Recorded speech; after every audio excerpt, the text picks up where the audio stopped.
Good evening, everybody, and welcome to Camera Artist Guild Thursday Critique. I am your host, George Deloach. I'm a portrait photographer and photographer's coach coming to you from sunny Southern California. And I hope you had a great week. I know this week has been phenomenal for us. It has been a real whirlwind, and I'll tell you, I am relieved. Uh, as we came through COVID, things got really, really rough. COVID threw my business for a loop. Now, I don't know about you guys, but here in LA, they just completely shut down business. There was just no business being done.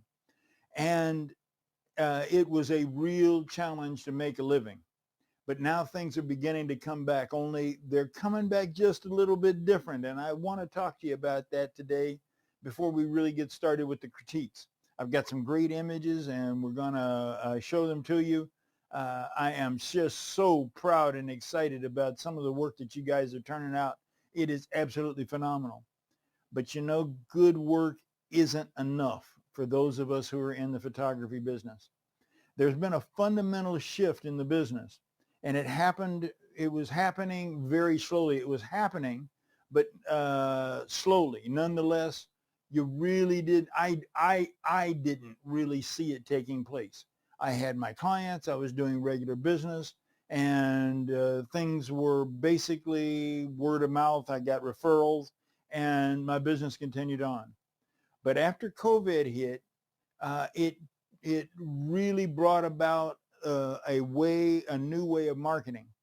Now, you see, one of the things that COVID did do is it got people to begin to depend upon the internet and to depend upon it for all of their activities. Not they weren't going out anywhere, they weren't doing anything, so all of their time was spent for the most part on the internet. Social media peaked, and ways of getting to new clients changed. Ways of keeping in touch with clients changed. And if you weren't aware of those changes and you weren't making those changes, then you looked around and all of a sudden the business slowed down and you didn't know why.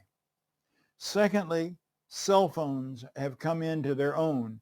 Now, they were developing, but they have developed to the point now where everybody's got a camera in their pocket and everybody's willing to show photographs in your face to show you the photographs that they've done. So if photographs are all that you're making, you are competing against a cell phone, and that is a losing proposition. But be a good cheer, so they say. There are studios that are making lots of money. They are living their dream. They're able to function, but under the new system. And we're going to discuss some of that new system right now.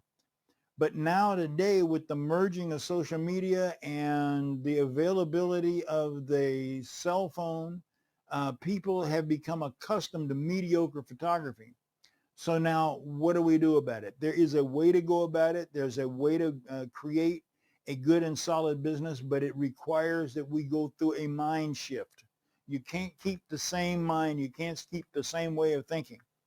Now, when I started in the business, and also I see this among a lot of people now, we start because we love photography. I love it. I've loved it since I was 12 years old, and I'm a whole lot older than 12 years old now, and I still love it just as much.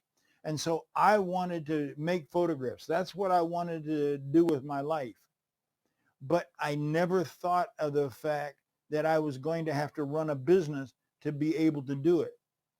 The way I ran my business for years and the way most people are running their business is really a glorified job. They are creating we make photography, and then we try to find somebody to sell that photography to, or we try to find someone to make photographs for so that we can continue to make photographs. And that way of thinking and that way of operating is coming to an end. First of all, there has to be a mind shift. Now, you've heard me talk about this before, and I mention it again. There has to be a mind shift. I am no longer a photographer searching for business. I am a businessman, and my product is photography, and I have to approach it like a business person. I have to approach the fundamental areas of business. Now, we'll go into those. I mentioned those last week a little bit. I mentioned them again this time just in passing. But we have to understand sales. We have to understand branding. We have to understand marketing. We have to understand technology. We have to understand operations. And we have to master each one of those areas. And it is a challenging project, but yet it can be done. Now, we're going to be entertaining. We have already for the last 3 weeks, I think it is. I tried to put forward a question. But we're going to be entertaining questions and answers. And I want you guys to write in to Camera Artist Guild Group, Facebook Camera Artist Guild Group, with your questions about business and with your questions about photography. That's fine. But let's zero in on the things that are causing you guys pain. Now, we got a letter from, or a message from one of our members, Rob Williams. And Rob writes, I know that the average client does not know or want to know about equipment, the technical side, or the editing portion of photography. I've had clients that think I'm a plastic surgeon rather than a photographer. Boy, let me tell you, the editing, I have had some people, the stories we could swap about editing and about retouching. They want this, they want that. I assume that with all the quick and easy way of various phone filters, that they assume that the time and effort in proceeding or producing beautiful images should be quick and easy. I even had one client say to me, I really want to support you, but your prices are too high. And Rob lives in Atlanta. Now, that's a common question, but I want to point out something to you distinct. One of the mind shifts that I had to make. It is not that your prices are too high. It is not that your people can't afford it. It is that they do not see the value of your work from their perspective. Now, to you, the value of your work is tied up in the material, the time, the education, the work that you have to do to produce it, all of the different things, the cost of your equipment, the cost of your studio, if you have one, all of these things are rolled into one. And then that is what you value about the image. But that doesn't make any difference to them at all. They have their own thing, their own standards of value. They have their own things that they value and need. And it is up to you to figure out what those needs are and then move them away from their pain issues and towards their pleasure issues so that you provide them with their payoff and not your payoff, because your payoff or the things that you are charging for doesn't mean anything to them. So what you have to do is go through a process of finding out exactly what they need. You also have to find clients that are good subjects for what you do. Not everybody is a good client. Not everybody is a good subject for the type of work you do. Now, some of you may be in family photography. Some of you may be in business photography. Some of you may be doing weddings. But there are groups of different people. There are the economy buyers. There are the middle class buyers. There are the high buyers. Each one fits a demographic, and you have to research and understand that demographic. I know that when it comes to my family work, I want a middle income family. Rich people buy paintings, but I want a middle income family. I want somebody who is emotional, who is what Charlie Lewis calls warm and fuzzy. I want them to be able to appreciate art. They have art in the house. They have art pieces. They appreciate fine stuff, luxury items. If not luxury items, at least the best that they can have. And those are the type of people that make good clients. A type of a person who is searching for price, where price is their main object, is not a good fit for me, because they're only interested in the lowest possible price. And if you get into a price battle with your fellow photographers, it's a race for the bottom. So you want to select the proper person, the proper demographic for the people that you're after, and then market to them, finding out what they need, what their needs are, what their loves are, what their pain points are, what it is they really want, and then supply that to them. I know Rob says he lives in Atlanta, and I looked around Atlanta on the internet. There are several different sites available on the internet that show you the demographics of Atlanta. And Rob works, I imagine, because of what he wrote in his article, predominantly with the black community. And in Atlanta, Atlanta is segmented. There are pockets of middle and upper middle class black income owners, or middle class, income owners that fit into that category. Now, your job is to figure out how to get to them, what they need, what they want, and provide them with what they need and what they want as far as photography is concerned. There's well, I don't want to go into too much time on it, but let me see if I can explain something there. One of the ways that you go about exploring what they need is you talk to people. The first thing that people will say when they call you on the phone, 99% of the time, how much do you charge?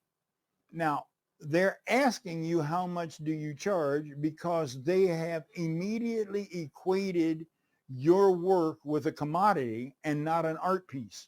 They would not even think of calling up a gallery and asking how much do you charge, or calling up Gucci and ask how much is the bag, or calling up the car dealership specifically and say how much do you charge for your BMWs.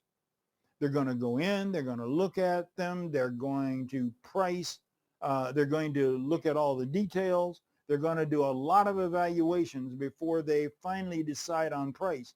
But they are buying with their emotion and their eyes rather than with their logical side, their money side. But when they call you, they're asking you specifically how much do you charge because they don't know what to ask. So it's up to you to steer the conversation to a direction where you can find out what they really want. And so, yeah, that's I don't know. You can pick your category. Now, one thing I do want to mention about Atlanta, and it's true with LA too, if you are going after actors and models and that's who your clients are, you're going to have a rough road to hoe, buddy. They are notoriously low paying. They have no money. They want everything for what money they put out because they have no money and they're just starting out. And so there's a way to deal with it, but it is a difficult way to go. But anyway, getting back to the conversation, you want to have a conversation with your client.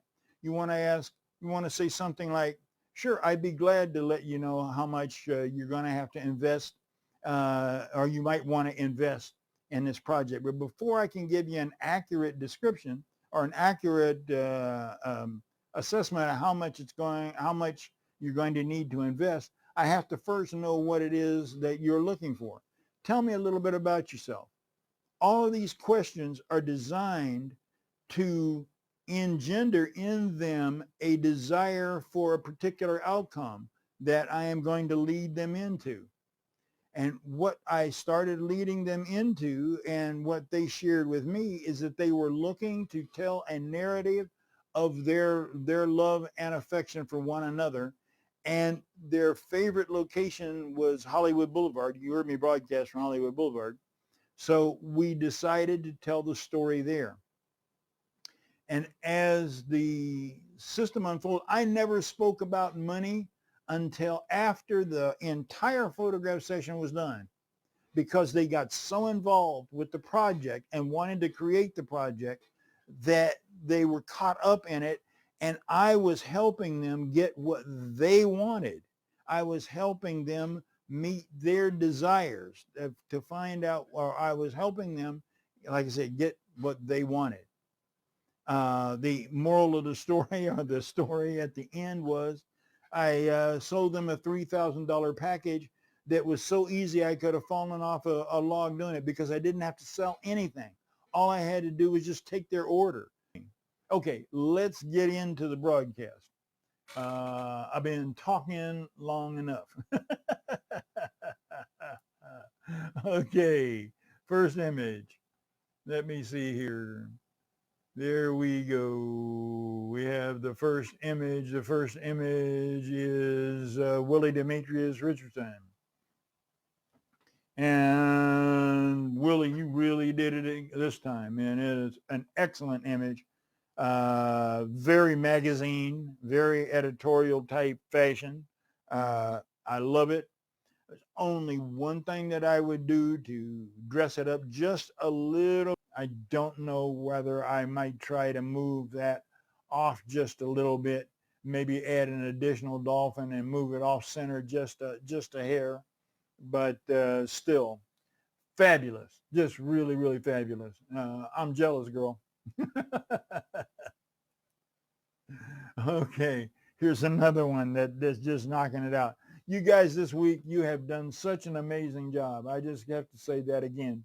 I can't get over what a phenomenal job you've done. And let me see here. There's some. Oops, there we go. I still haven't learned this software. But anyway, this is Rob Williams. And Rob, you're the one that asked the question, and you are absolutely right. If you are not getting paid what you should, it is because you're fishing in the wrong hole, because your work is good enough. And I'll explain that metaphor next week, but not this week. One thing I did want to mention that you mentioned in your article was about the retouching and everything.